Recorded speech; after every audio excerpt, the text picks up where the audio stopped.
ನಯನ, pregnant ನೀನು, ಹೀಗೆಲ್ಲ ಕೆಲಸ ಮಾಡಬಾರ್ದು. ಆ ದೇವರು ಕಟ್ಟಿದ ಗುಡಿಯಲ್ಲಿ, ಗರ್ಭಗುಡಿಯಲ್ಲಿ. ಹಲೋ ಅಮ್ಮ. ನಾನೇಕ ನೋಡ್ಕೊಳಕ್ ಬರ್ಬೇಕು? ಅವಳೇ ಬೇಕು ಅಂತ ಪ್ರೀತಿ ಮಾಡಿ ಮದ್ವೆ ಆದಲ್ಲ, ಈಗ ಅನ್ಬೋಸು.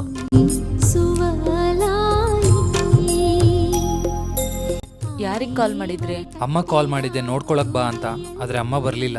ಅವ್ರಿಗೆ ನಮ್ಮ ಮೇಲೆ ಕೋಪ ಇದೆ ಅಲ್ವಾ, ಅವ್ರು ಹೇಗ್ ಬರ್ತಾರೆ? ಈ ಮನೆ ಕೆಲಸ ಏನು ಕಷ್ಟ ಇಲ್ಲ ರೀ, ನಾನ್ ಮಾಡ್ಕೋತೀನಿ. ನೀವು ಆಫೀಸ್ ಹೋಗಿ ಬನ್ನಿ. ನಾನು ಆಫೀಸ್ಗೆ ಹೋದ್ರೆ ನಿನ್ಗೇನು ತೊಂದರೆ ಇಲ್ಲ ತಾನೆ? ಏನು ತೊಂದ್ರೆ ಇಲ್ಲ. ಸರಿ, ಹುಷಾರು. ಸರಿ ರೀ.